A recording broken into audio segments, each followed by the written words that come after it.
You're live. In accordance with S2475 and pursuant to Chapter 20 of the Acts of 2021, this meeting will be conducted via remote means. Members of the public who wish to watch the meeting may do so in the following manner. Tune into PAC TV government cable access channels, Comcast channel 15 or Verizon channel 47, and watch the meeting as it is aired live, or watch the meeting live via the PAC TV website at pactv.org. Members of the public who wish to participate in the meeting may do so in the following manner. Remote participation. Please go to the town website under Select Board page and click on the Zoom webinar registration box, or simply click on the link below, which is in the agenda. Hey, thank you. And we'll call this meeting to order. Executive session was not had this afternoon because we didn't have all the information. Chris Badeau, could you please send a copy of the agenda to Chairman Quintal? He's having technical difficulties, so he had to go into another computer. The first order on the agenda is the Harbor Committee. If you could let those folks in, Chris.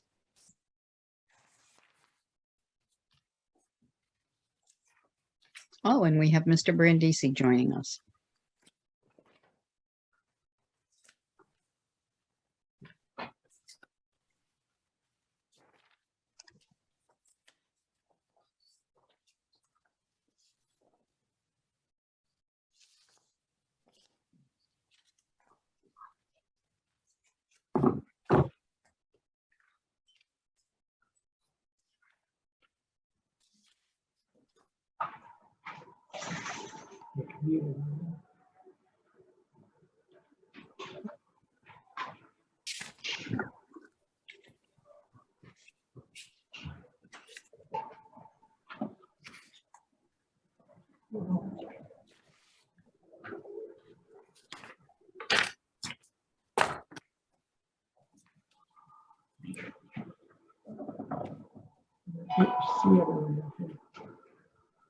I think Mr. Quintal is in.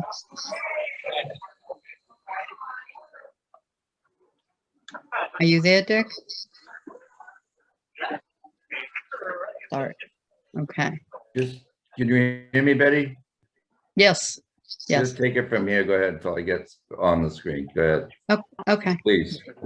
No problem. So we have the Harbor Committee that is joining us. Phil Chandler, who is the chairman of the Harbor Committee. We have a couple of the commercial muscle folks. We met last week. And Phil, did you want to discuss what we are moving forward with? Absolutely. Can you hear me? We can hear you. Do you have video Okay, or great. not? I do, but this is what it looks like. Okay. I'm up with my son at the Boston Garden. So anyhow. Okay.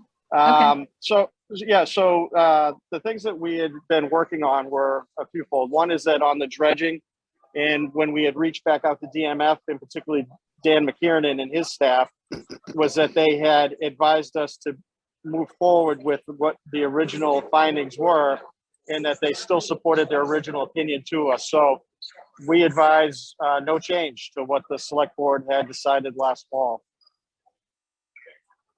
as far as the mussel dredging goes. Okay. Did you want to handle that separately from the Plymouth Harbor Sure. Committee? Okay.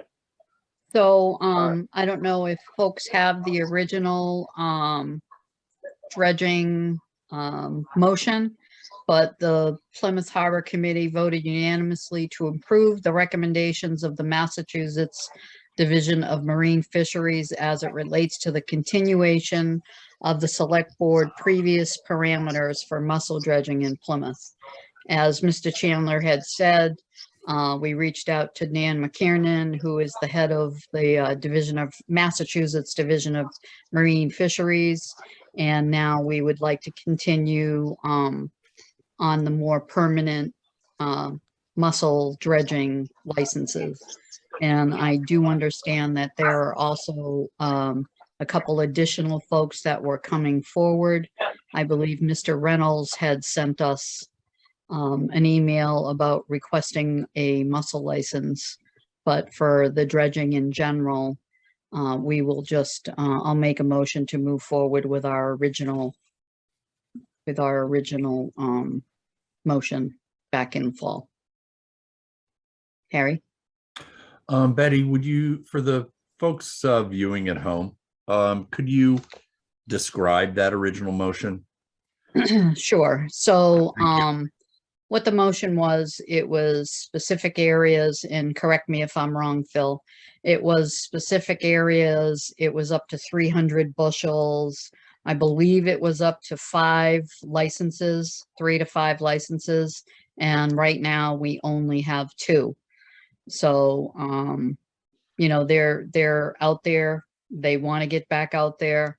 I can express the importance of moving this forward permanently, and of course, unless there's another change. One of the things that the mussel folks have noticed is that where their licenses are in a temporary basis, it's a little bit harder for them to market.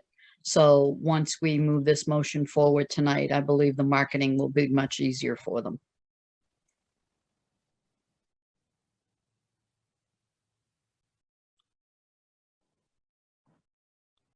Did we lose you, Harry? No, I've just muted. I just have to mute on a regular basis. So with that, I'd like to make the motion is on, actually, I made the motion. Is there a second? I just want to know if we could have a chance to hear from Harbor Master, and I don't know if that's can happen after we make the motion or not, but I think the hand was raised, and obviously he'll probably have some input on that, if that's all right. Okay, You guys want to make the motion and maybe we Second. get the discussion and I can kind of speak to it. okay. So is there a second? You're muted. Oh, Harry. Discussion? Chad? Hey, thank you. And I guess I got a couple of questions. So there was a memo that was sent to the board November 22nd. I think we were set to go, we were on the agenda, I think, for the 30th of November, but that was pulled. Are those the regulations that we are approving? Yes. Okay. I can go through them if the board wants me to, but if you have that memo and the material and you don't want to hear it, then I just wanted to make sure those were the regulations that were being approved. You can go through them. Also is a change to the recreational shellfish regulations, which were sent with the memo at the time.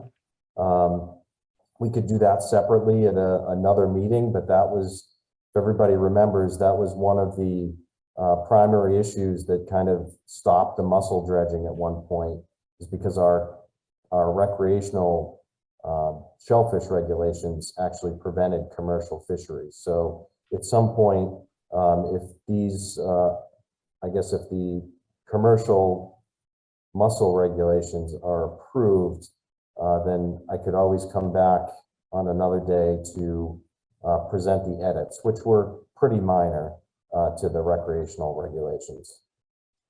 I think that would probably be best because we don't have those changes in front of us, and the motion is for the specific commercial mussel dredging.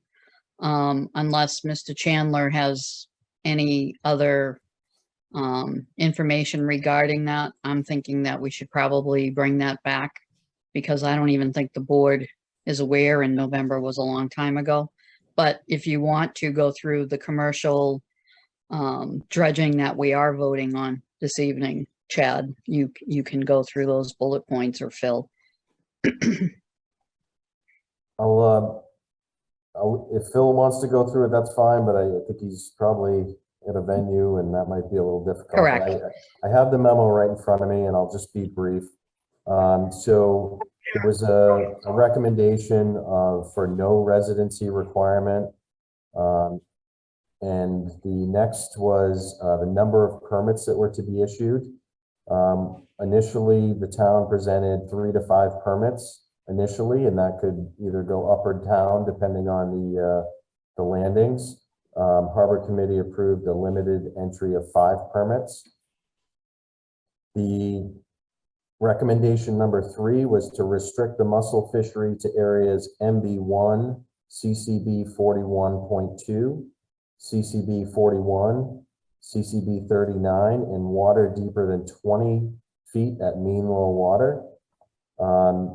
These are all shellfish classification areas that are approved by the Division of Marine Fisheries, and we use those areas to determine the areas that would be available for mussel dredging. The Harbor Committee did approve that recommendation number 3. Recommendation number 4 was a fee for the commercial permit. Harbor Committee approved a $300 for resident, $500 for non-resident. And there was recommendation number 5, which was a 2-inch minimum size limit. That was also approved by the Harbor Committee. As far as daily landing limits, there were some concerns about the 300 bushels per day, but ultimately the Harbor Committee recommended leaving the 300 bushel limit per license per day. Recommendation number 7, monthly landing reports submitted to the Shellfish Constable. That was also approved. And then in that memo, it does speak to changing the recreational shellfish regulations to kind of adopt these changes. That's it. Any questions or anybody from the Harbor Committee like to speak? I'm all set with what Chad had just presented and with moving forward to support the original vote. And Patrick?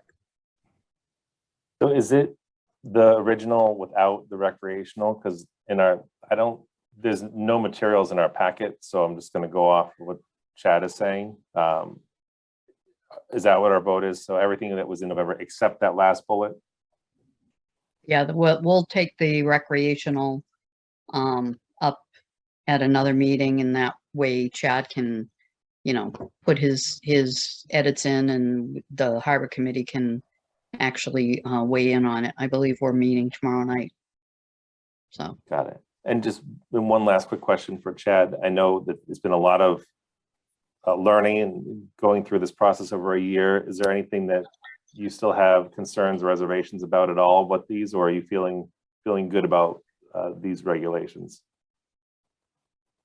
So the initial, when we were going to present on the 30th, we had a presentation set that included a survey that we did, because if you remember in August, the board wanted us to kind of go back and take a look to see what was sort of the health of the stock, at least in the area that was being fished. So we did a survey, and there's mussels there. I think we only did a small portion of the entire bay system to kind of look at this one area that was being targeted. I think there's always concerns about sustainability and kind of keeping this going. But I think it's something that we have to keep an eye on and see how the landings look.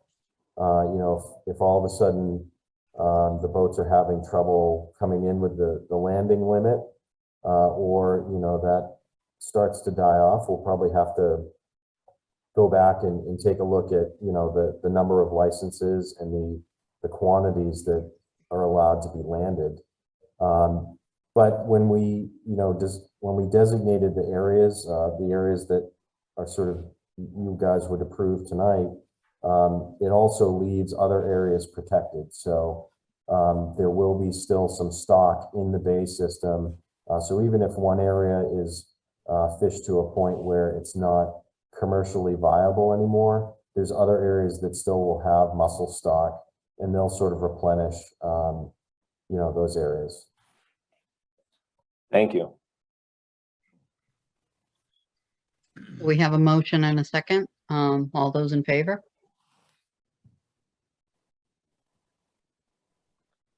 Unanimous.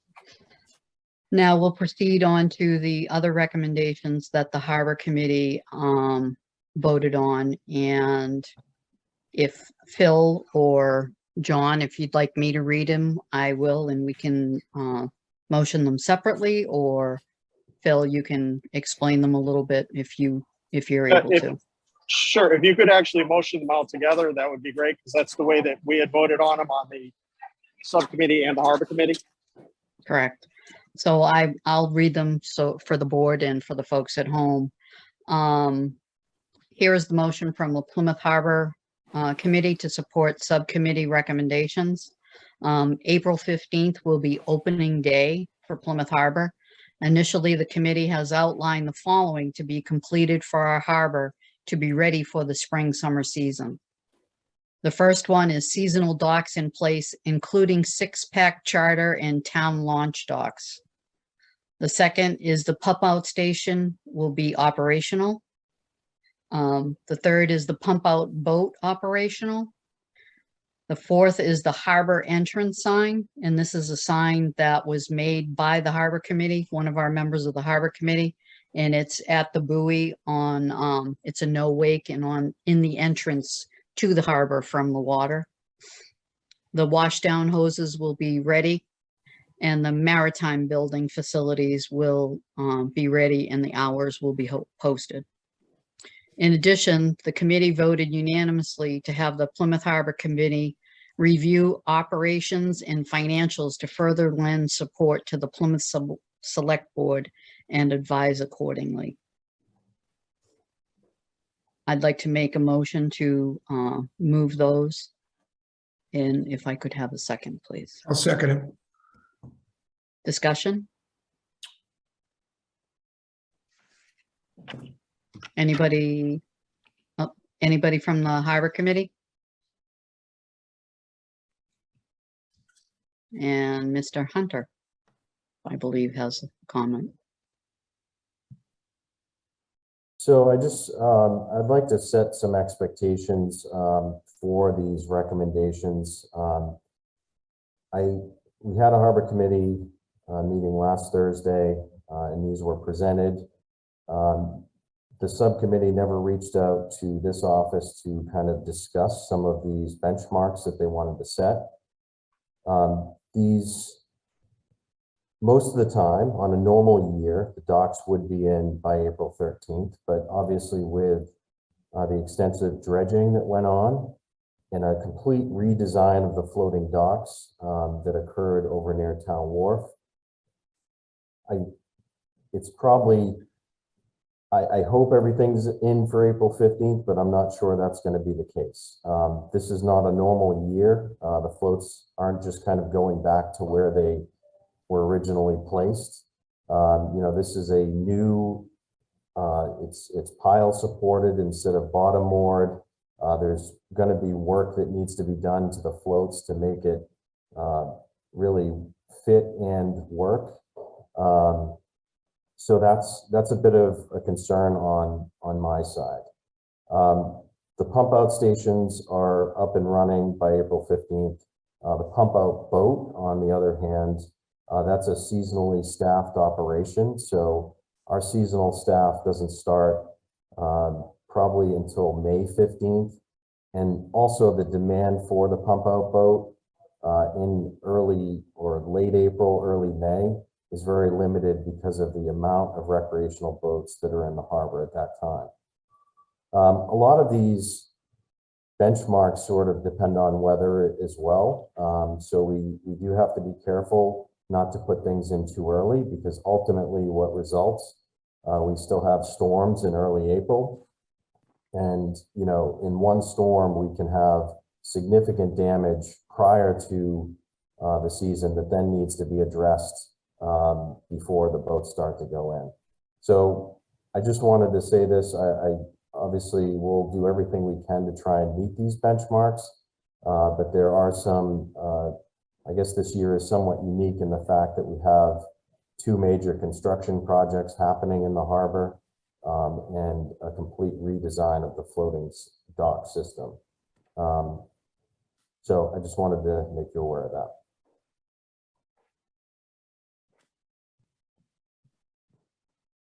So, I mean, of course, everybody on this committee is, reasonable. And I think, unless there's some kind of, issue that it's not communicated, no one is going to, think or expect anything to happen if it's, some kind of, mother nature, freak of nature, or there's something that prohibits that. But I think the expectation is that would be communicated well in advance before any of that happens. So the pump out boat, where you say there's not a lot of use, I would think that we have 4 harbor masters or assistant harbor masters. Isn't that a possibility that one of them could do it, until we got our seasonal help? Yeah, usually we'll assist with shoreside, and like I said, the boat won't usually go in till at least May 15th in preparation for Memorial Day. So staffing wise, yes, I think if there's a request, but again, April 15th, the lobstermen start to go in. The commercial users are not requesting those services. It's mostly recreational boats. So we'll usually assist with shoreside. Bill, do you have any? Yes, so I certainly agree with Chad that there are variables, and obviously it's going to change year to year. I don't really know if there's any such thing as a regular year anymore. But when it comes to the pump out boat, our concern and the reason why we wanted that ready for April 15th was that when we look at the no discharge zones and the agreements that we have, there's no date on it. So to me, if there are boats in the harbor and they do have heads on board, that boat should be ready. And obviously the convenience of the pump out boat is important to facilitate, that need. So I think for us, it was more about setting, again, the beginning, opening day, not to say that there's going to be a rush or a flurry of activity for the boat, but just to make sure that it's ready on April 15th.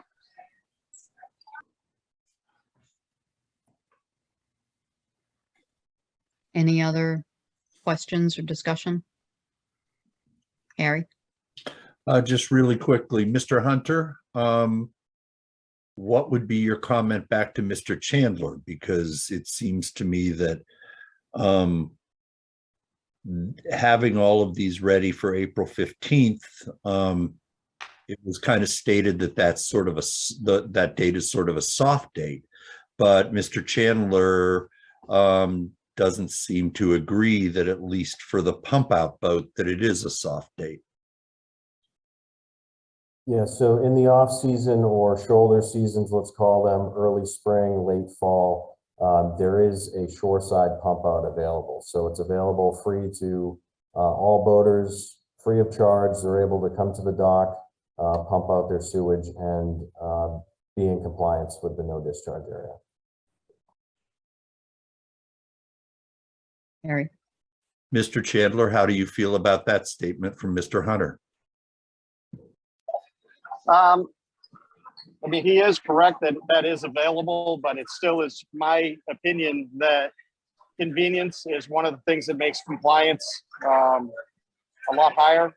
So when it comes to something like a pump out boat, boy, I like to see it as soon as anything with a head hits the harbor, that boat is available. So, but he is right. If the dockside's available, there is a way to do it, but I'm not really quite sure if we're trying to ensure compliance. That the pump out boat, to me, is crucial to doing that. But again, the way that I look at it is, if the pump out boat is ready on April 15th, it's ready. But if it's not used for a week or two, I'm fine with that too. It's just, again, having the boat ready. I mean, the commercial season for some of these folks, like Chad said, that, the lobstermen are putting in their gear. I mean, a commercial haddock starts April 1st. So these people are commercial fishing. That's their business. So I think, like Phil said, making it as convenient as we can for these folks it does help with compliance. I mean, what happens? Going up to the dock, if it's, 3 boats waiting to get pumped out, it doesn't at the dock. It doesn't really make for a pleasant wait for anybody. So I agree and stand by the Harbor Committee's saying that, it should be ready on April 15th. Patrick? Chad, you said something that was a little surprising to me. You said that you hadn't conferred with the Harbor Committee on these, any of these items. Is that really the case, that this is the first time this is the discussion on No. these proposals? So the proposals from the subcommittee were presented at the Harbor Committee meeting last Thursday. That was the first time I heard them. I think all of these topics maybe we have discussed over the years at one time or another, but as far as having a timeline of April 15th, I do wish somebody had sort of brought me into the conversation to maybe at least talk about some of the limitations on some of these. And I know at least one other Harbor Committee member that has spent plenty of years in the harbor kind of asked that question, and kind of maybe thought these dates were a little early, given the weather and past practice. So I just wish I was sort of brought into the discussion so we could have come to a better agreement on dates. Got it. I understand, because I don't So know I, comfortable I'd I like to feel respond to that. trying to be the one who decides. We have one on one side, one on the other side, and we're going to be the decision of, I'll speak for myself, that I'm going to make a decision that is going to affect the operations of how the harbor runs. I'd like to respond to that, Patrick. Can I have a moment? Sure thing. Okay. So as it went, the subcommittee is just reviewing the 5-year plan for the Harbor Committee, for additions, deletions, improvements. And when we identified some of the things that we want to get done, the subcommittee brought that to the Harbor Committee. We talked about it much like we're talking about right now, and it was voted upon as, it's described in the packet. And it was a unanimous decision. Now, at the point of the Harbor Committee, it could have been shot down. It could have been a split vote. There could have been many things that happened. But as the Harbor Committee is there to come up with recommendations and advise the select board directly, the Harbor Master has a seat on the Harbor Committee, but not a voting seat. But nonetheless, there was an open forum. What Chad said tonight, he said then, and the Harbor Committee moved forward to vote, again, unanimously to adopt those. So it was said, so by you saying, it's not me against Chad, it's the full Harbor Committee was what voted on this. And the recommendations came from the subcommittee that also has stakeholders that aren't on the Harbor Committee.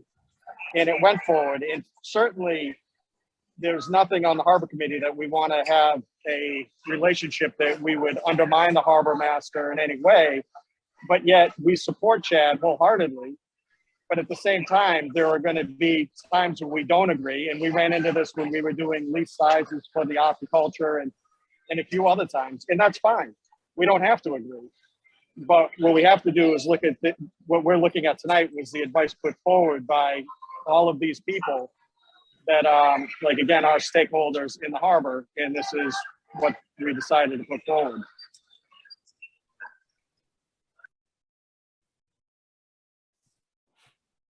Patrick, you all set?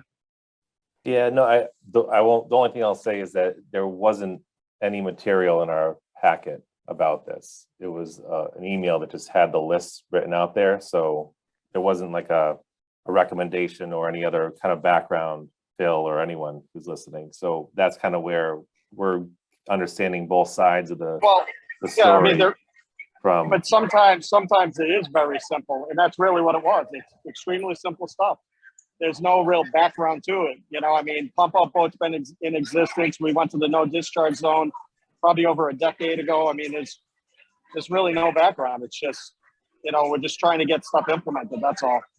No, understood. And that's fair enough. And I don't think anyone's trying to be contrary. It's just that If it was all super simple, it would probably be, just, we wouldn't have 20 people looking at it and going around and on this, I just, the only question, I'm not an expert on this. I'm not going to say that I agree or disagree if it's a unanimous of the Harbor Committee, but if I'm hearing that there's operational issues with potentially implementing something on a date certain, that's the only thing I just want to have input from the town professional to know if there's something that, does more staff, is it more funding, is it a different, does something else have to be given up to do this on a time?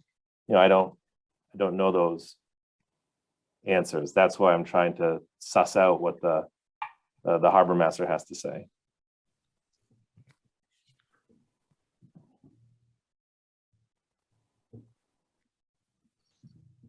Chad, Harry?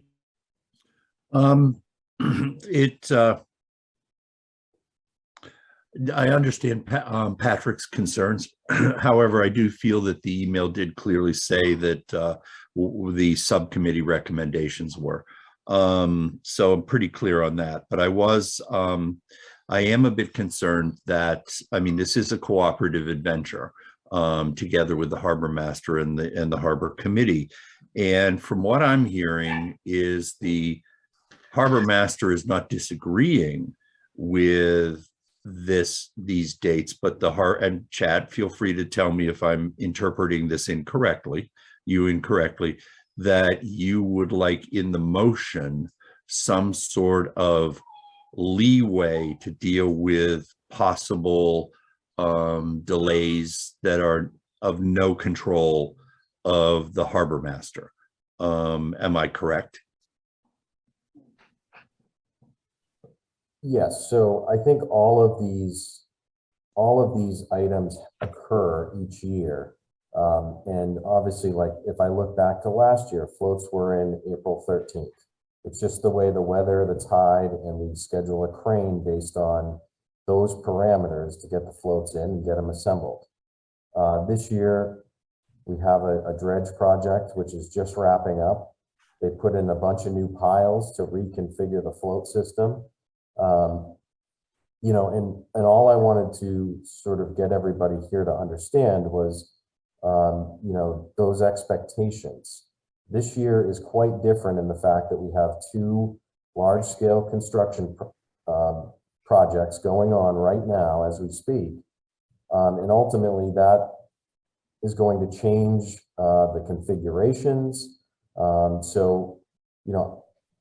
I don't really quite understand why a date is being set. These things will happen and we'll make it work for any of the users, whether it's the commercial boaters, the recreational boaters, all of these things will work for those people. I'm a little taken back that a date has been set, which is quite early, and there was no communication with myself and the staff to maybe talk about some of these challenges prior to getting to the board and the harbor committee to set an April 15th date. That actually is not correct, because they were brought to the harbor committee, of which you are a member of the harbor committee, and that's where we discussed it. So, we did hear and we did talk about, we felt as though May 15th was too late, because if anything went wrong, like you said, if there was any other variables, that all of a sudden you're looking at the beginning of June. So again, there was a lot of people involved in this discussion. So that was exactly where it came up before it went to the select board. So I don't think that that's correct in saying. Eddie? This is simple.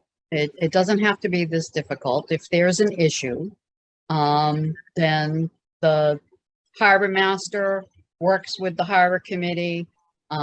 They figure something out. They make recommendations if something isn't working, and then it comes to the select board.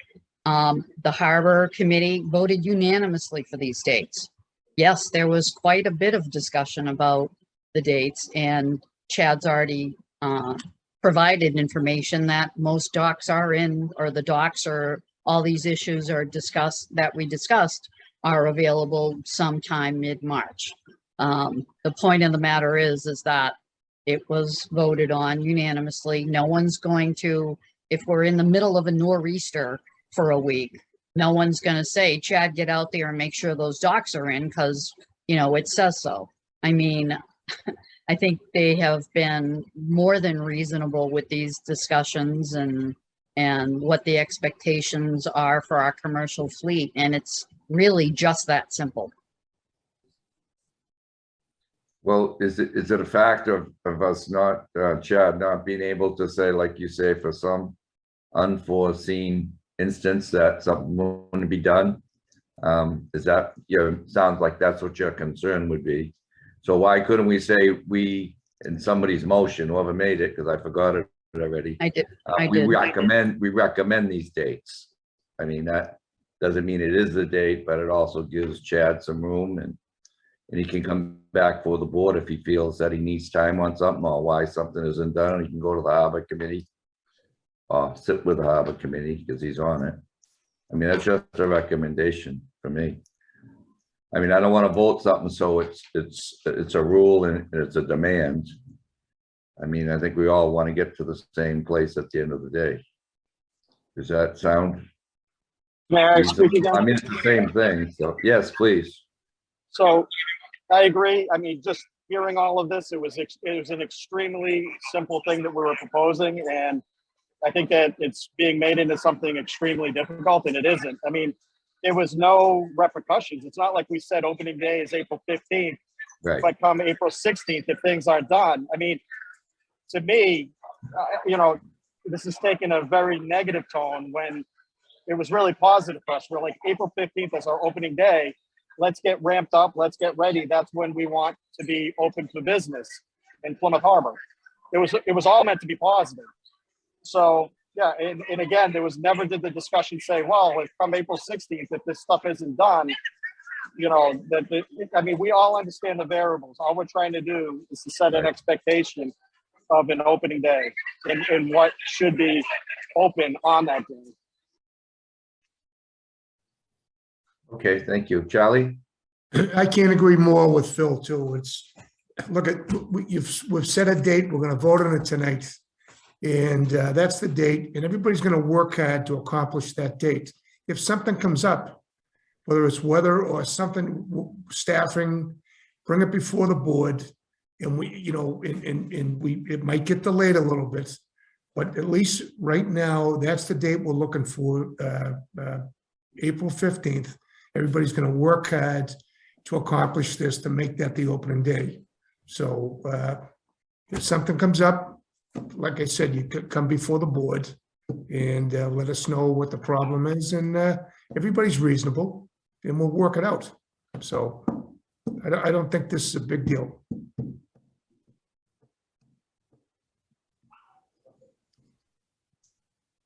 Either does Buddy. All right, I just hopped in here because I'm having difficulties here with technology. Somebody made a motion, someone second it? A second, yep. Okay, Yeah. on the recommendations that were sent out to the board, Yes, correct? Okay, yes. any more discussion? All those in favor? Unanimous. Thank you. Thank Next you, up. everyone. Thank you. Thanks, Phil. Next on the docket is a cemetery update. Lee, would that be Mr. King or is that going to be JB? I believe it will be both of them, or they're here. I Okay, think though, I mean, this is a fairly simple one. I don't, JB, do you want to take this or do you want me to? I'll jump right in, everybody, and then I'll turn it over to Kenny King in a second. But again, Jonathan Peter Just Jury. hold on one second, JB. Good evening, welcome. I just want to explain to the people watching and to the board, the new board members, that approximately, I don't know, a year ago, I had brought to my attention that the cemeteries were in dire need of being full. And so we set up a committee. I've been on the committee, I've been the liaison, and we've met regularly with Kenny and JB and Lee and some others. So we come to based the conclusion pretty much, or they have, that we have maybe a year's left worth of space. And for someone that may not have been watching the meeting, Mass General laws require us to bury our citizens. I read it one night, maybe a year ago. So we've been meeting regular. This is what they come up to. We're gonna need some immediate action. So stay tuned. We can ask questions later. Welcome, JB. Hey, good evening, everybody. Again, JB, Jonathan Peter, Director of Public Works. I'm here with Kenny King, your cemetery and crematory superintendent, and we're here to kind of have a very, brief discussion on, lot sales and where we are, just the status for your 5 active cemeteries. Again, as Dickie mentioned, we've been working at this for a year. In the coming weeks, coming months, DPW is going to be in front of the select board, every now and again, just to kind of do a couple things in terms of housekeeping with the cemeteries. Eventually, we will be back presenting, plans for new cemetery space in an effort to go to town meeting to really acquire some much needed land to really increase the amount of plots we do have. So with that, I'm going to turn it over to Kenny. Kenny's going to go into some details in terms of restricting lots, so we can kind of hold pace, if you would, and then we'll come back, in a couple of weeks and kind of summarize that. And then, like I said before, we'll be back in front of you routinely just to make sure we can keep up with demand in the town. And then after that, we'll answer any questions. Okay, Kenny, you there? Yes, can everyone hear me? Yes, Yes. welcome. Welcome, thank you. So tonight I'm looking for your support for a temporary restriction on lot sales. We currently are running out of space. We sell a lot of lots every single year for some pre-need. But the only thing we can do is slow down the sales until we have another cemetery in place. The last couple years, I have increased available lots in Cedarville, Manamet, the Chiltonville Cemetery, also in Vine Hills. We do have some options. We've been fortunate to have this many active cemeteries to put families where they've grown up or where they want to be next to relatives. But this is just a temporary measure to get us in a better position so we can later on lift it and sell lots again on a regular basis. So I believe that if we did this, we would have about 3 years, maybe even 4, if we just did pre-need burial space. I'd be happy to answer any questions anyone has.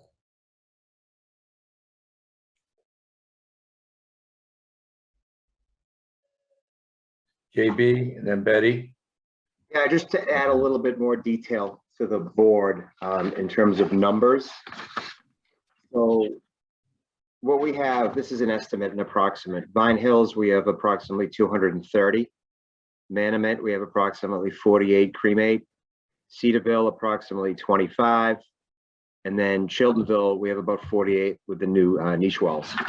And, Kenny put a recommendation together to me back in January. The board has that, where he's looking for support from the board for sales, only for immediate burials only, coming from requests from a funeral director, or at Kenny's discretion, or Kenny, the superintendent. So that's what we're looking for, really, to kind of slow things down until we can catch up in terms of adding more cemetery space. Harry? A question: if our goal is to slow down the purchase of lots because we're running out, and it's, from what I read, it's been noted that because our non-resident lots were cheaper than surrounding areas, people are actually coming from outside of Plymouth to purchase lots. 2 questions on that. Can you restrict our cemeteries to only residents? Number 2, if we do have an issue with non-residents purchasing lots. Why are we only proposing bringing it to the same average of surrounding towns? Why aren't we proposing raising it to be more expensive for non-residents to the average of surrounding towns? To answer that question, our lot prices all around, resident and non-resident, from what I see, are on the lower end. A lot of people will come in and look at what we have to offer and not be happy with our lots because of all the knickknacks. They'll go visit other cemeteries and they'll come back and visit us and realize that our prices are half what other cemeteries are charging. Sometimes more than double. So you could make a recommendation that we do not allow non-resident sales. I think I've increased it pretty much on average what most other towns charge non-residents. There are some towns around us that have a non-resident restriction, or you have had to have paid taxes or been a resident for 10 years. The issue is when people come back and move back to Plymouth. I'm sorry, the issue is with people who grew up in Plymouth who would like to be buried in Plymouth. And so that's the issue. They might have paid taxes for 40 years and then moved to Florida, and then they just want to be buried in Plymouth. Lately, we've had a lot of residents from Carver coming to our cemetery and buying lots for whatever. They have different reasons. But I believe that our lot prices being as cheap as they are has been a huge issue. Just so the board knows, we're not talking prices tonight. Right. Okay, that has to be advertised to the public, which it has been, and we'll be taking it up. I believe it's next week. Is it, Chris and Lee? Okay, so that's It's the 22nd. Okay, thank you. Yeah. Go ahead, Harry, and then to Charlie. Yeah, just to follow up, Mr. King, I understand. But my question about the pricing, I know we're not talking about pricing tonight, but we will be. So just preview of coming attractions. Why, if non-residents, people from Carver, let's say, or Kingston, buying lots in our cemetery is a problem, then why are we only proposing bringing our price? I understand we're already low, but why are we only bringing it up to the average of surrounding towns? Why aren't you proposing that we bring it up above the average of surrounding towns? JB, you have your hand up? Yeah, and I do believe the board has the recommended rates. Again, as the chairman just referenced, and Lee, we have to go through a public hearing process, advertise for 2 weeks. So we'll be back to do this in terms of recommendations and approvals. But that's what we're showing, Harry. We're showing a more than doubling for non-resident rates in our recommendations to the board. I understand that, but what I'm seeing in the recommendations that you are asking for the same rate as the average of surrounding towns. Why didn't you recommend? And I guess this will be a discussion because I'm going to bring it up again. Why aren't you recommending higher than 2,400, which is the average of surrounding towns? Why isn't it 2,600, 2,800 if people from surrounding towns are buying our lots? Yeah, and again, these numbers were kind of discussed with the cemetery committee and Kenny, and that's what the group felt comfortable with in terms of holding that cost, with those other towns, Harry. That's why the recommendation came forward. But again, that we can discuss that when we're back in a couple of weeks. Yeah, and this is where I came from, and I see what you're saying, Harry, but how we have a lot of people that we call snowbirds. They move to Florida, they might move somewhere else, and then their time has come and they want to come back to their hometown like I would. If I was to leave Plymouth, then I think I should have the right to come back here, and you know what I mean? And that's where I disagreed with that statement, but something we can hash out. Harry, then Betty. I mean, not Harry, Charlie, sorry. Yeah, Mr. Chairman, I'm not going to talk price tonight because I know that's not what we're doing, but I have a question, and I know you've been working on trying to acquire more space, more cemetery space. I know you're working on it. I have a question for you. How close are we to acquiring more space?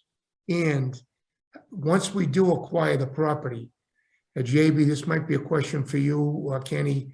How long will it take to take that land and make it a cemetery? In other words, how far are we right now away from having another cemetery for Plymouth?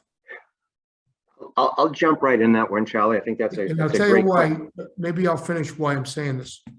It's pretty scary when you get to the position. I went through it, not with my own parents, but when my mother-in-law passed. She lived in a town that the cemetery wasn't in her town. It was the next town over. It was actually a city.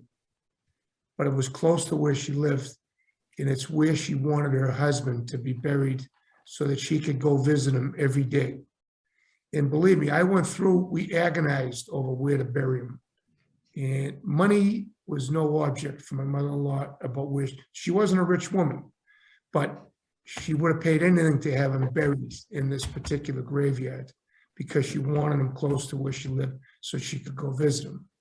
So it would be pretty scary if we get to the point where somebody can't bury their loved one, you know, a Plymouth resident or somebody that wanted to bring their parents back or somebody that couldn't bury them there. It would be, you know, it's emotional enough losing somebody, but then you can't bury them where you want to bury them. So my question is, I know we're doing what we're doing right now to save time, but how quick are we to taking care of the problem, which is lack of grave space? How quick are we to get another cemetery?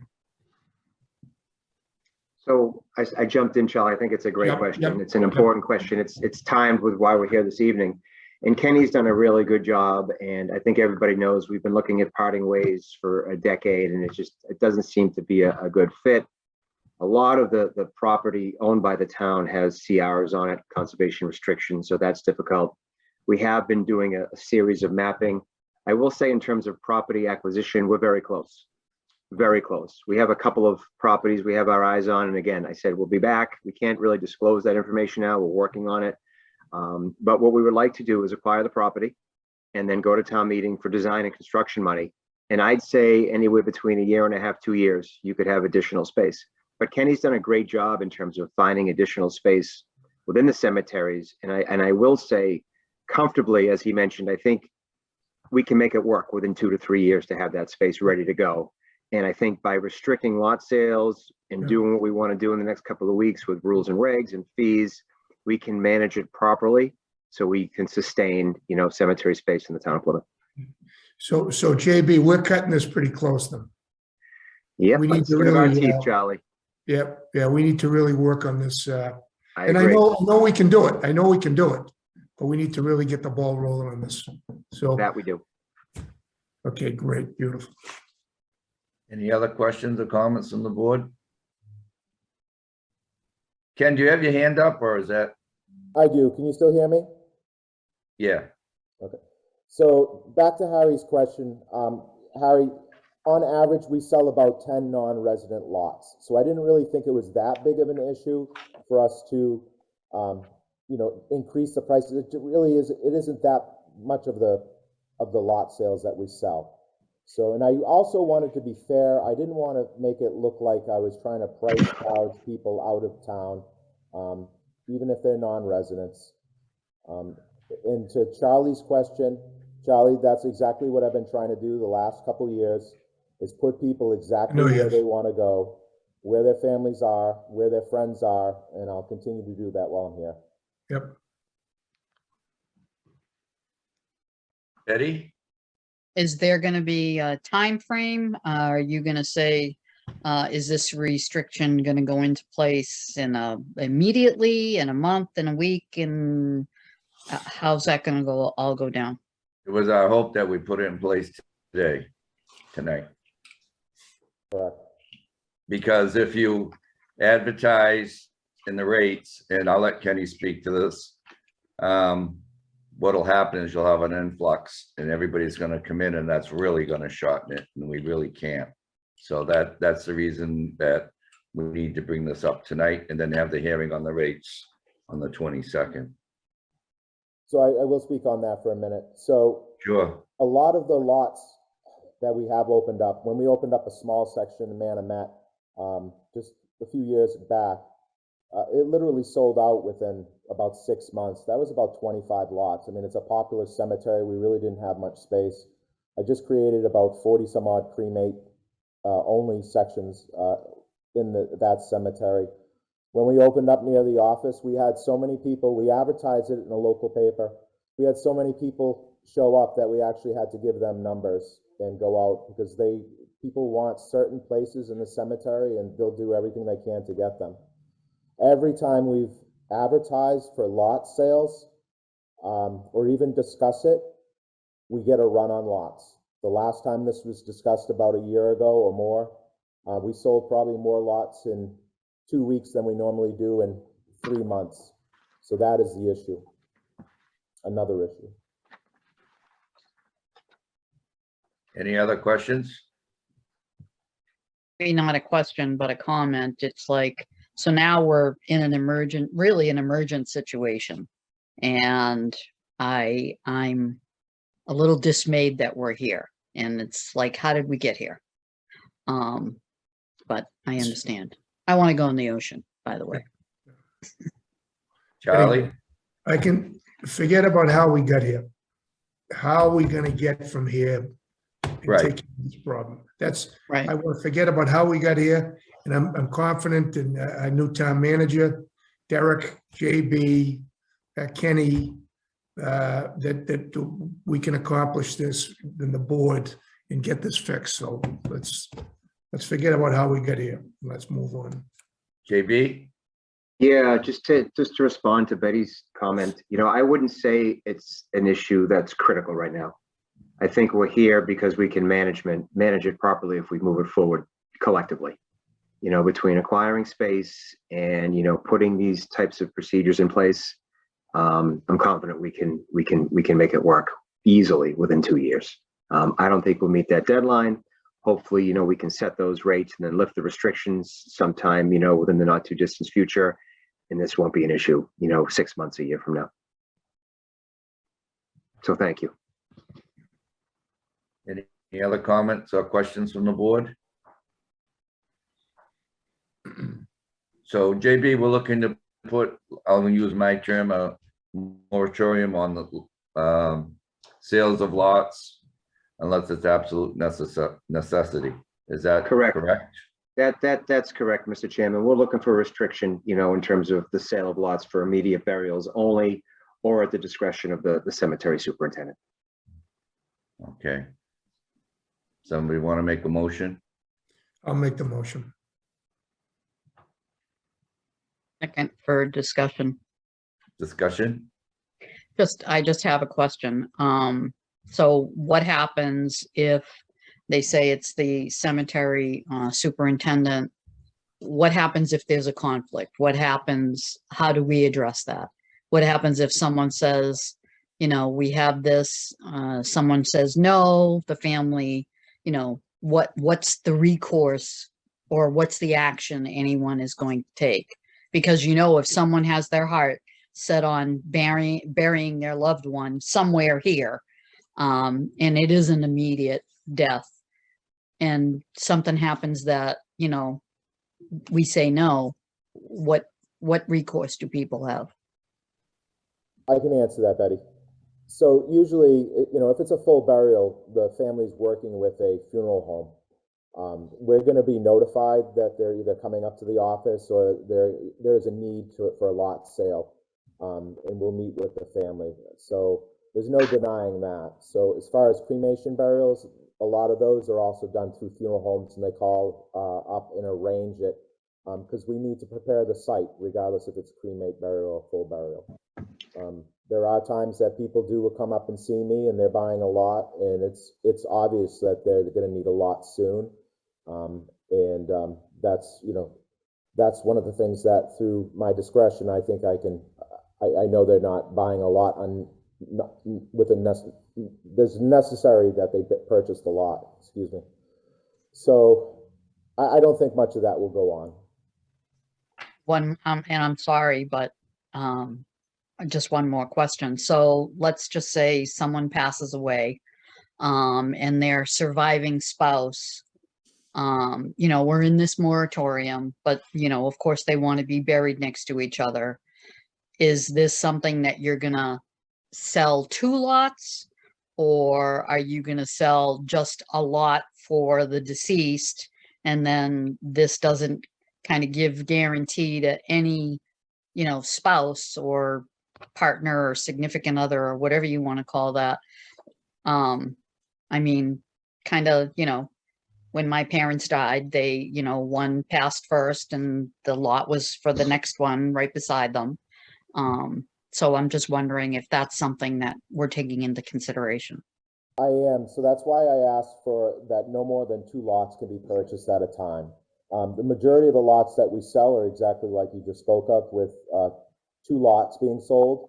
But we usually sell a lot of single lots, double lots, but you know, on average, it's usually that number. So yes, I figured that out when I wrote out the memo. Okay. Any other questions or comments? All those in favor? Unanimous. And just to say to the board and the people watching, this is why I've been asking different department heads and managers to come in every week to find out the state of what their department is, and so everybody can learn, including town meeting members that are watching, FinCom members that might be watching, so they you know, get a little background on what's going on. I'm gonna go all the way through this with public safety, fire, police. Everybody will be coming in on a different week and giving us an update of their department, where they should be. They're minus any people, any bodies. And so we get our pulse on what's going on, because honestly, this is really went on a little too long. And I know how it did, but it doesn't really matter. The matter is that we're gonna fix it. So, Betty? Just before and done with cemetery, but while JB is here, before we lose him, could we get an update on our gravel roads? Because I know that we've all had a bunch of questions and issues about our graveled roads, and there's all sorts of complaints because we're, you know, not able to maintain them the way they should. But I just like if he could chime in before he goes. Yeah, If that would be all right. absolutely. Is that okay for me to jump in on that real quick? Sure, absolutely. Again, we've been getting a lot of calls, you know, on the gravel roads. And as everybody knows, we have 90 miles of gravel roads here in Plymouth. And what happens is during the winter months, you know, the ground freezes, we get hard snowpack. And what we do in terms of, you know, providing traction is we put sand on those roads. And we get rain, we get snow melt, you get freeze thaw cycles, and those roads change so quickly that they're very difficult for us to maintain. We have both road graders out. We started yesterday. They'll be out the rest of this week and into next week. What we do is we scrape them and try to flatten them out and then put, you know, material down to provide the traction. So again, we have got dozens of phone calls on gravel roads. We're out there every day. Just give us a little bit of time. I ask for your patience. If you'd like, you know, call 508-830-4162, extension 12101. You can speak to Carol and leave a message. That's the best way to get a hold of us and let us know, you know, the location, and we will get there. Just give us some time. But yeah, those roads are, some of them are almost impassable right now. They're you know, riddled with potholes, not potholes, but holes. Ruts. And they just ruts. It's just very bumpy, very rocky. You know, we're hearing from the bus companies, we're hearing from motorists, we're aware of it, and we are slowly going to catch up with those. But it's the temperature differential. It's going to be warm this week. It's going to be rainy.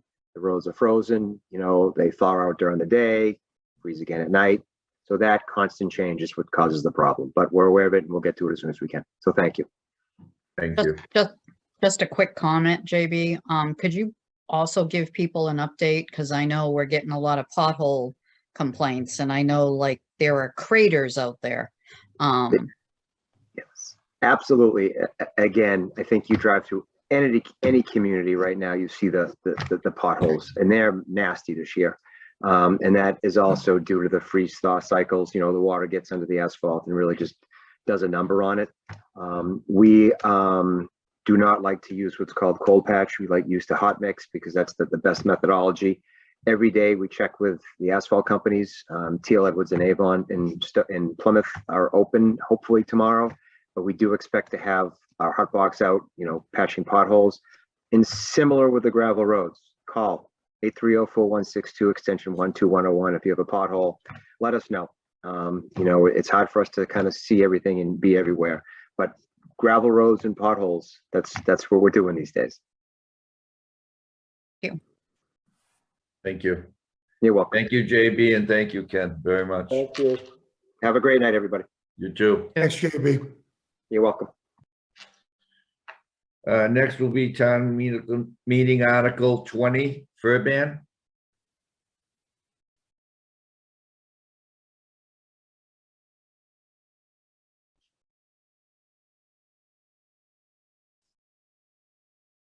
Hello, am I able to present?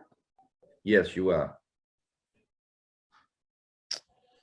Okay, it doesn't appear that there's a share screen button on here. I think because of the webinar format.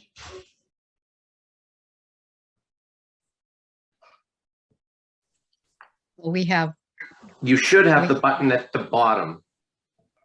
It's a green button at the bottom of your screen. Yes, but it's not appearing. Okay, I'm gonna convert you to a panelist. Hold on one second. Just accept the invite when I do that, okay? Okay, thank you. Yep. Okay, you should see it now.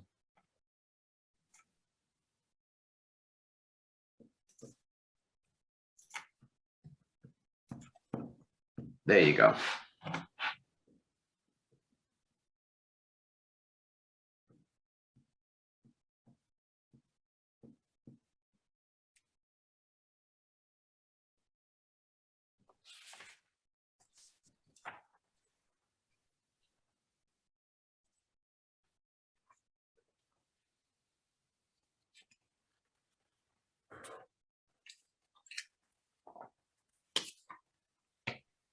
I apologize about that. Could you not hear me?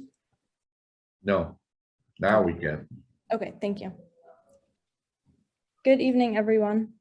My name is Lauren Nestrella. I've been a resident of Plymouth for 18 years, and I'm the one who filed the citizens petition for Article 20. Plymouth has shaped me into the person I am today. I developed my love for learning when I was a student at Rising Tide for middle school. I became a hard worker from working at Safe Harbor Marina in Plymouth as a dockhand and as a babysitter for a Plymouth family.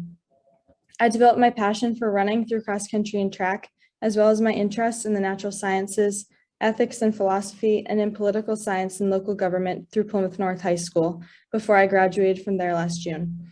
All of these experiences bring me here today. Now I'm a student at UMass Boston, but Plymouth is still where my family, friends, and home are. I wanted to share the following slides with the select board so they may understand the fur industry and why it's important for Plymouth to adopt the fur bylaw. The following slides will support the goal of prohibiting the sale of fur in Plymouth and increase the health and safety to its residents.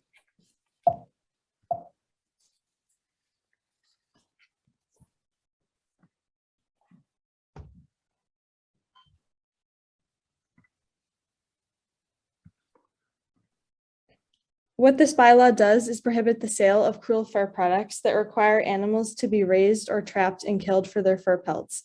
If these fur pelts are then turned into finished fur products, which are defined as articles of clothing, fashion accessories, or home decor that are made in whole or part of fur. This bylaw matches Plymouth's high ethical, environmental, and health standards. To be clear, listed in Article 20, Section 4 are the exceptions to the prohibition.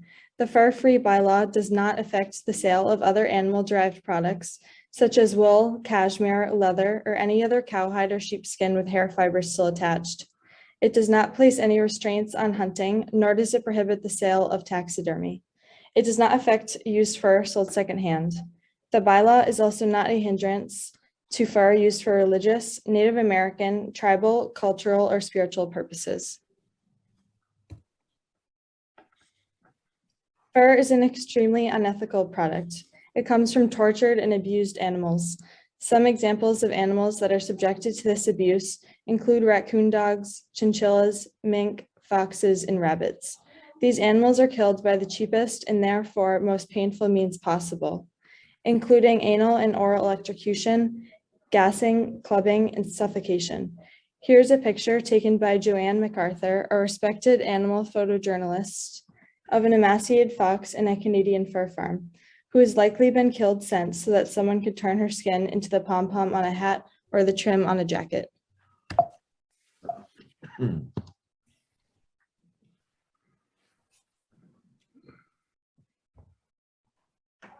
More than 100 million animals are killed annually just for their fur. 85 to 95% of these animals are raised on fur farms in tiny, filthy cages where they literally lose their minds from confinement.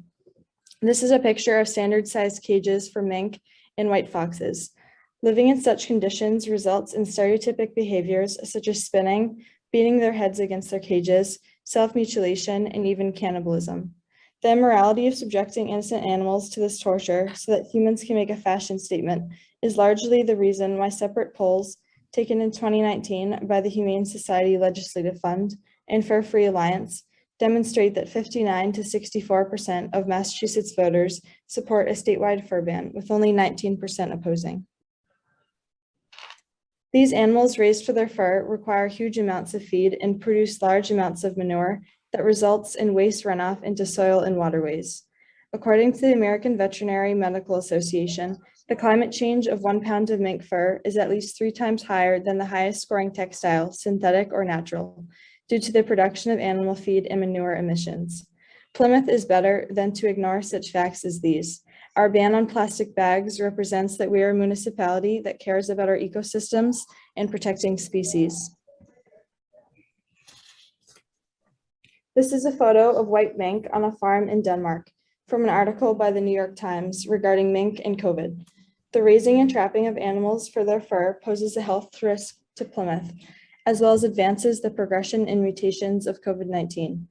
In 2020, mink on hundreds of fur factory farms internationally and in the United States, in Utah, Wisconsin, Michigan, and Oregon, tested positive for SARS-CoV-2, the virus that causes COVID-19 to humans. Scientists have also found that mink have proteins that function as receptors for SARS-CoV that are 87% similar to human receptors, meaning that they could be a potential reservoir of SARS-CoV-like viruses. Research now shows that farm mink spread mutated viruses to humans, the only known animal-to-human transmission outside the original source. These mutations might reduce the efficacy of COVID-19 vaccines. To protect public health, the Spanish, Danish, and Dutch governments actually decided to kill nearly 20 million mink on infected farms, and France and the Netherlands passed laws to ban fur farming. Why should Plymouth take action to prohibit the sale of fur? Well, at a time when retailers are struggling, why would they hold on to any inventory that actively detracts potential customers when they could instead gain positive attention by advertising themselves as fur-free and in support of fur-free legislation? The bylaw, if enacted at the earliest, will give businesses until May of 2023. Any businesses selling fur would have ample notice to sell off their inventory so that they can be in compliance with the law without further action from the town. In this way, the bylaw would be self-enforcing and come at little to no cost to the town. Retailers also increasingly understand that ethical commitments pertaining to animal and environmental welfare help their businesses because we are living in an era where consumers are increasingly purchasing with their conscience. Many cities have already passed fur prohibitions into law, California being the first state to do so, and similar measures have been accomplished in Massachusetts in the cities of Wellesley, Weston, and Brookline. Our Attorney General approved the similar bylaw languages of Weston and Wellesley from determining that they are constitutional and did not conflict with any existing state law.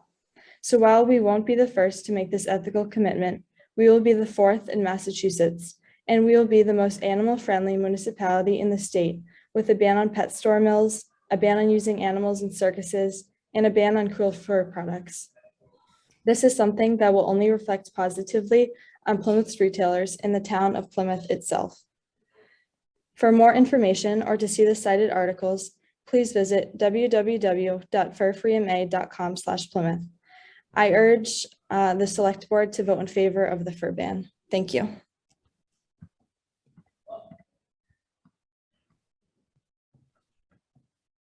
Any questions from the board?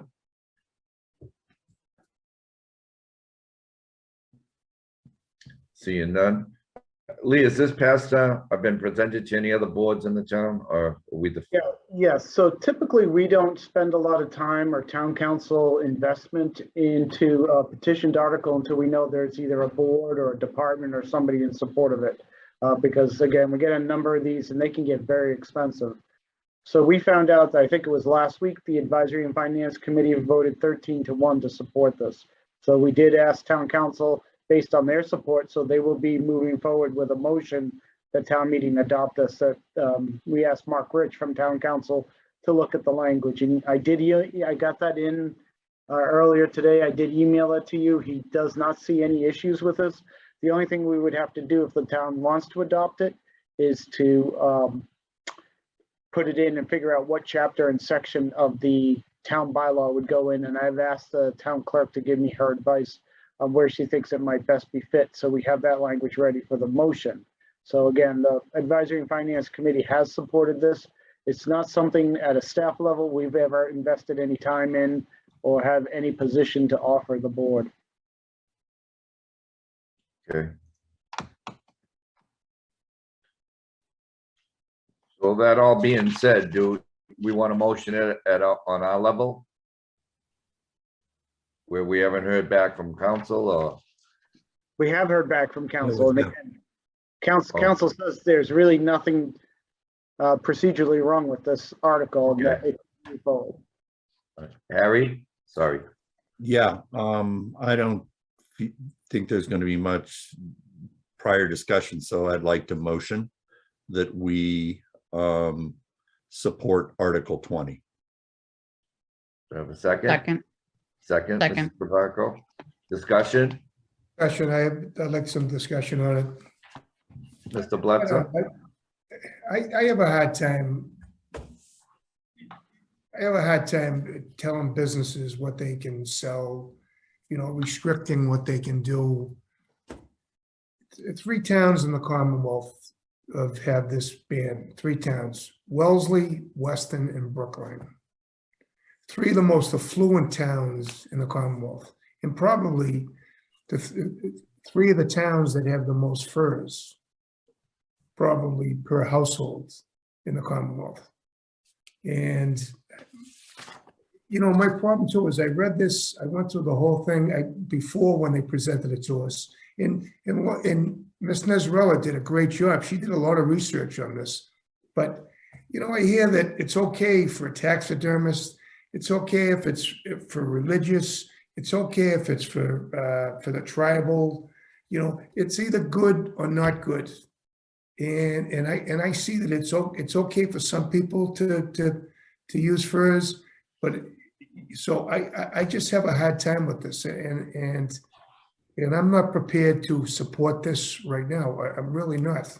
I have a real problem with it. So I mean, what's next? So and I tell you, take a look at the 3 towns that support it, and go there someday and take a look at all the furs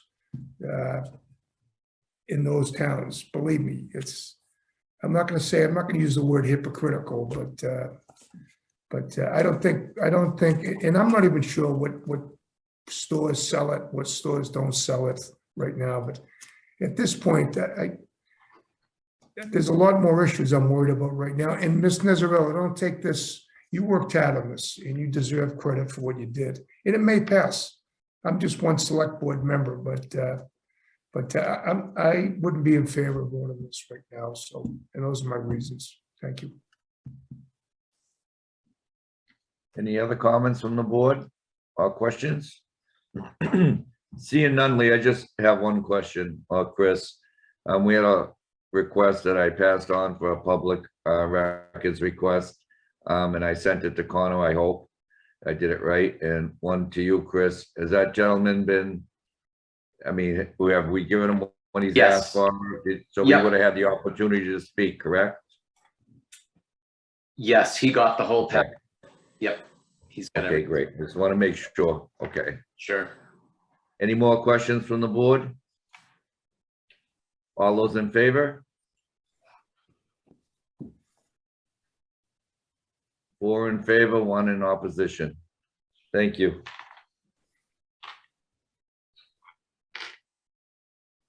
Lee, who'll be presenting the housing choice? That would be me. Okay, Mr. Hartman, it's all yours. So this has come up a few times and I've had a little discussion with a couple board members. And we just thought it was a good idea to just give you an update of what's going on with the Commonwealth of Massachusetts and their housing initiative. So I think I've said before, you might have heard, the governor has a goal of creating over 35,000 new homes or units of housing in the Commonwealth. And there are a number of different avenues that they're taking to get that number achieved. One of the things they've done is they've identified what is called MBTA communities. And because we have the North Plymouth train station at Cottage Park, we're an MBTA community. So now the state is coming up with regulations for what you have to do, or what not have to do, what they would like you to do as an MBTA community. And the requirement is not mandatory. We don't have to do this, but if we don't do it, we're not eligible for most of the big state grants, like the big one that we have, which is, I'm blanking on the name, the one we've used a number of times. MVP. No, the Mass Works grant. Yeah, Mass Works. And so, so this has a big implication for the town as far as grants, but that's the only thing. So if we don't comply with their regulations, we wouldn't be eligible for a range of grants, including Mass Works. So the way they've defined an MBTA community is because we have the North Plymouth train station, and they've got really 3 main criteria that we need to comply with to be eligible for grants. The first one is that we need to have at least 50 acres of land zoned for as of right, meaning no special permit, as of right rental units at a density of 1 unit per 20 units per acre at the density, which is a pretty high density. Our multifamily bylaw allows by special permit 6 units per acre. We're talking about 20 units per acre. So by right, 50 acres of land with by right allowing up to 20 units per acre. So we have the 50 acres, which is the Cottage Park 40R Smart District, which allows for multifamily by right. We allow in that district 675 units. About 300 of those 675 units either have been built or under construction now. Their requirement would mean that we'd have to have a total of 750 units. So we already are about 100 units short of what they would require in that 50 acres. So again, the first thing, 50 acres of land with the capability of supporting at least 750 units. So we comply with that piece. The second piece they have that says that when we look at the entire town, and again, for us, it's pretty unique because this train station is tucked way up in the northeast section of the community. But they look at the entire town. Plymouth is very large, 5 times the size of an average community in Massachusetts, and they say 15%, I believe it's 15% of your housing stock. That district has to also be able to hold the equivalent of 15% of your housing stock as of right multifamily zoning. They're not saying you have to provide the multifamily, you just have the zoning in place. So what that would mean for Plymouth is to create a district, or to look at North Plymouth, and I would say to some degree Plymouth Center, to allow by right 4,211 units. I almost can't say that without laughing. I mean, that would totally change the whole fabric of the community, to be able to say by right in North Plymouth, you could convert any single family, 2-family, 3-family house into a high density 20 unit per acre with a maximum potential total of 4,211 units.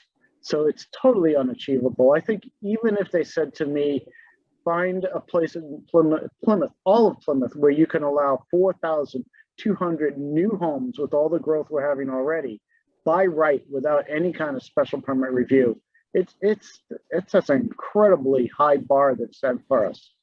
So I have been on a number of Zoom meetings with the state agencies responsible for this. I've talked to our state delegation about it.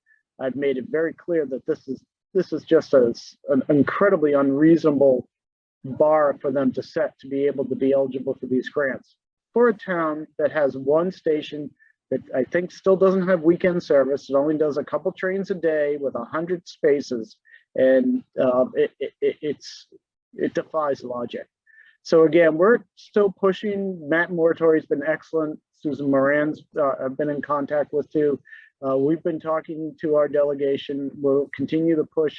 But again, I thought it was important to let the board know where this sits. I understand from some of my contact with other communities, we're not alone in this situation.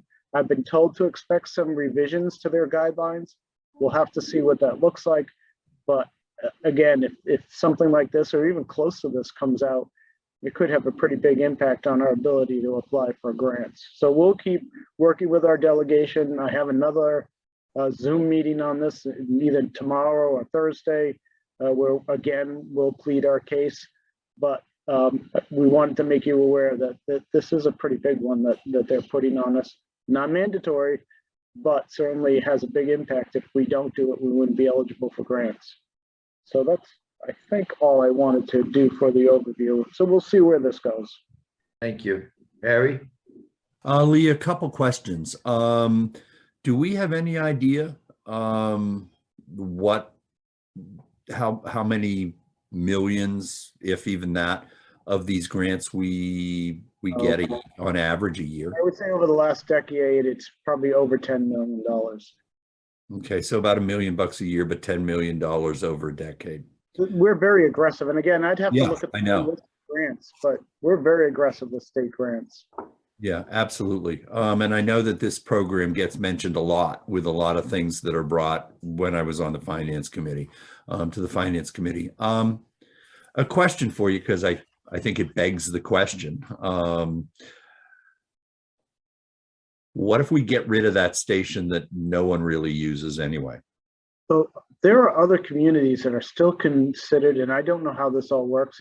There are MBTA communities that don't even have a train station in it. They're just near one. So we're really close to the Kingston train station, so we're going to get nailed with this anyway. Right, and I'm not sure how we could ever get rid of that either. But right, I was just kind of thinking, and it popped quickly to mind, like, you know, no weekend service, 100 spots. It's kind of a strange situation. You don't really get to go directly to Boston. You kind of go via Kingston. And most people are choosing to start in Kingston anyway. But it sounds like this is coming at us in one way or another.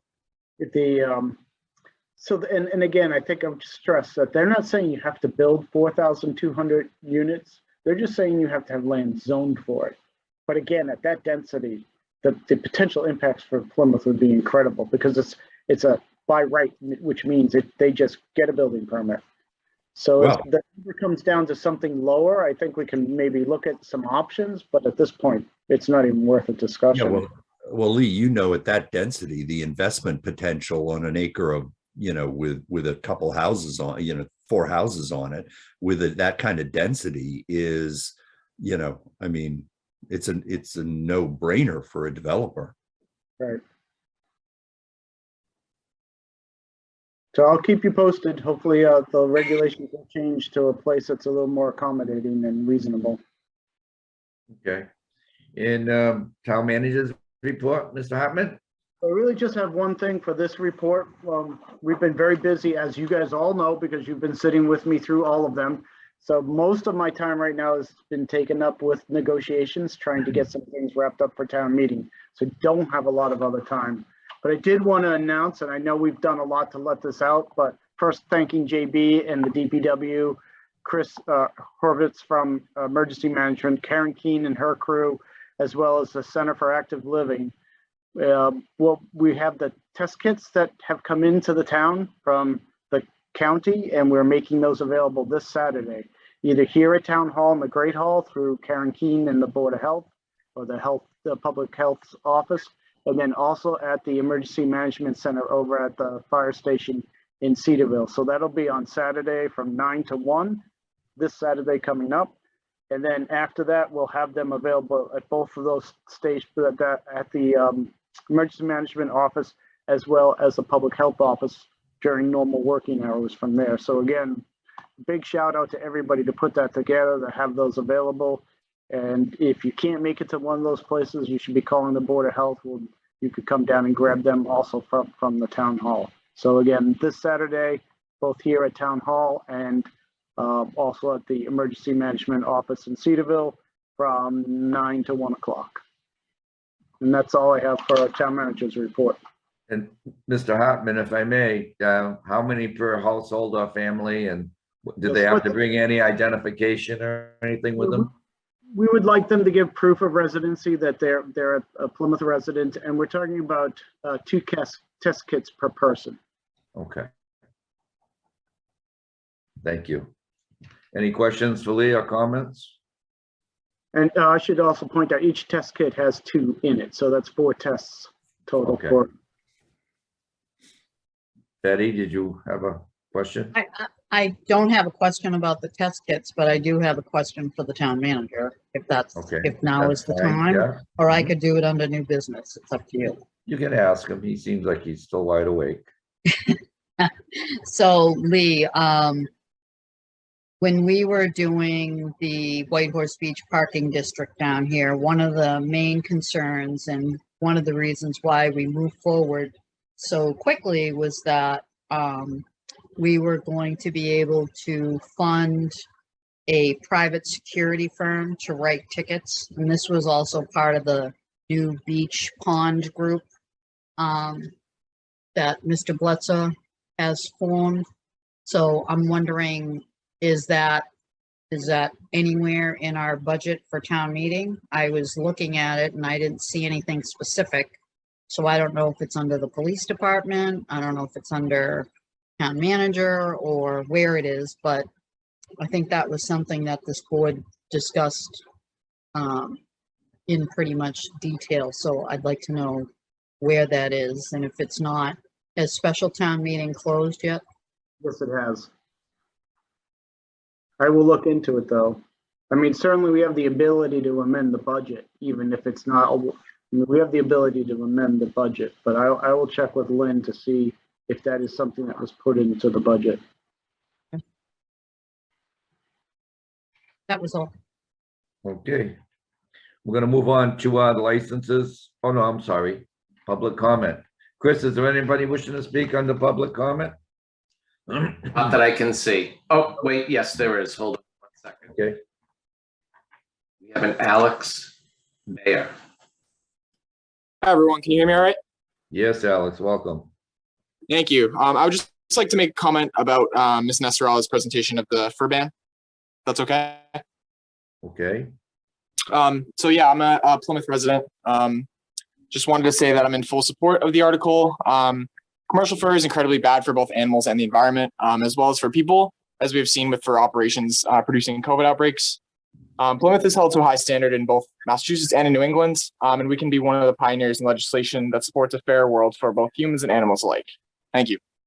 Thank you. Anyone else wishing to speak on the public comment, Chris? No, sir. Okay, if they do, you can just let us know. They should show up. Licenses and administrative notes.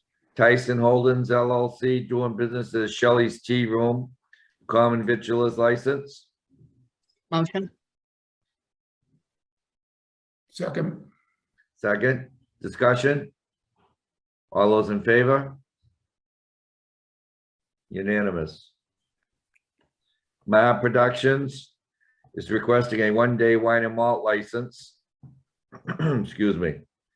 On February 25th from 5 p.m. Nope, excuse me here. I'm reading off a small screen, so just bear with me because something went technically wrong here tonight. Being held on the 25th, 2022 from 5 p.m. to 1 a.m. at Memorial Hall. Sorry. Motion?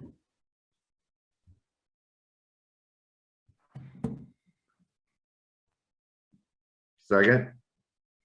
Second. Thank you. Discussion? All those in favor? Unanimous.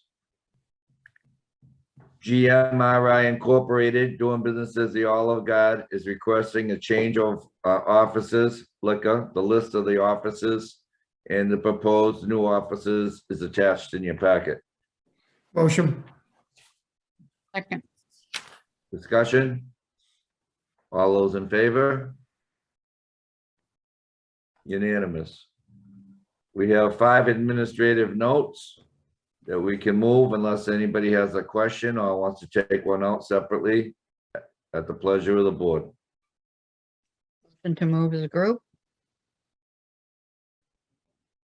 I'll second that. Discussion? All those in favor? Charlie? Number 5. Who Okay. was the member in number 5 on that, on the energy committee? Was it Ashley? Okay, Solid. all right, I'm in favor. Oh, I didn't, no, we're doing discussion, but well, discussion? All those in favor? Unanimous. Committee liaison updates?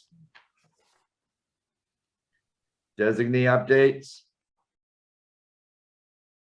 Old business? Letters? New business? Mrs. Scavaco? Yes, I sent the board a packet earlier today, from a committee meeting that I had with Charles Heller, David Gould. It wasn't a committee meeting, but it was that particular committee, and it was for off-highway vehicle. And Mr. Gould has provided quite a bit of information for, we are always speaking about dirt bikes and motorized vehicles to have a place. And he has provided some information to the board regarding it. And there were 3 different, one was the woodlot, one was, the 1,000 acres, and the other was, I think, some county property. Oh, no, the Cedarville landfill area. So after speaking with the folks from the state, we thought it would be best if we could form a working group so we can gather all this information and then make it as an agenda item to discuss in front of the board in, probably in a month or so. So I'd like to make a motion to be able to create a off-highway vehicle working group. Second? I'll second it. Second it. Second it.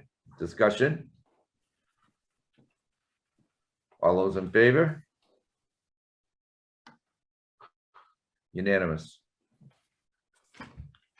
Anyone else under new business? I just want to know. Go ahead, Betty. I was gonna actually ask you, Mr. Chairman, to, if you'd like to provide a little update on our meeting from last night. Oh, yes. Betty and myself attended the town of Duxbury's nuclear meeting that they had at their town hall for concerns with old tech and dumping of, or potential dumping of wastewater or nuclear water into the bays. And we're all gonna band together from here. I think it was Situate, Wellfleet, Duxbury, Kingston. Cohasset. Cohasset, thank you. And Betty picked up, I think she reached out to Mary Lampert today, Mrs. Lampert. Yep. And gonna start the Facebook gang going, right, Betty? Want to tell us a little about that? Since you brought Sure. it up. Sure. So, Thank you. one of the things, the Lamperts are quite, what's the word? They're quite informed, and they continually are doing research. And although we have heard that, radioactive waste dumping has happened in the past, that really shouldn't be, well, it's not that it's not our concern, but we can't really do anything about what happened in the past. It's the future that we're looking forward to. So I think it's going to become actually quite an active group, and there was quite a few people, and there were people from Senator Markey's office, Senator Warren's office, Sue Moran's office. I mean, Mike Jackman. So it was a great group of people, and everybody had ideas. And one of the ideas that our board came up with was to, have some type of social media, Facebook, Twitter, Instagram pages, and invite people to these pages and give updates as we move forward. When I talked to Mary and Jim today, Lampert, they sent me the actual recording of the video of the meeting last night, and I did forward that to the whole board. But it's power in numbers, and we have a lot of surrounding communities that don't want these things to happen, and they're all willing to work together to make sure that it doesn't happen to our bays and our waters. So it was a very exciting meeting, and it was very informative with a lot of information. And, I know Chairman Quintal and myself were very happy to attend. Yes. Charlie, did you want to say something? Well, thank you for doing that for the board. I appreciate that. I'd also like to thank new town manager Derek Brindisi for coming on the meeting with us tonight. I know he's not fully on board with us till March, but he taken his own time to be with us tonight. And Derek, I really appreciate it. And I'm gonna get in touch with you probably after this meeting, if it's okay, and set up a time that we can get together, okay? If that's possible tonight. Yeah, absolutely. Just so the board is aware, I will be in town tomorrow all day and all day on Thursday, but I thought it was important for me to just listen in this evening, see what's happening, hear what's going on. It's all part of my slow transition process to get to the town full-time effective March 14th. So it's great to see everybody. Thank you. Thank you. Anything else under new business? You're right, Betty. Mary Lampert is very knowledgeable, to say the least, and she's no stranger to Plymouth. Right. She's been to Lincoln Street many times when we were over there. Being Yeah, a she little is. Spitfire. Yeah, and she does it with, just calm. She never, I Right. got to get that trade. I haven't got that down yet, but I'm working on it. And I just want to say that a shout out to SEIU. There's a tentative agreement going out for ratification if all goes well with their group. And if it does, it'll come back to this board next Tuesday. And hopefully we'll have another one done. I want to say thank you to Lee. And well, if it is all done, which I believe it should be. Thank you to Lee, Marie Brinkman, the finance director, Lynn Barrett, Tara Brennan, Joanne, Ooze, from the Veterans Department. And they were all, it's been a first class thing, and Tracy Wright. First class, everybody was respectful. We got to the issues and well, it's not to talk about it here yet, so, but I just want to say that it should be taken up with them this week and brought to us next Tuesday. Anyone else have anything under new business? Okay. How about adjournment? Motion to adjourn. Thank you very much for watching, and we'll see you all next Tuesday. Happy So, thank Valentine's you. Day. Yes, happy Valentine's Day. Thank you.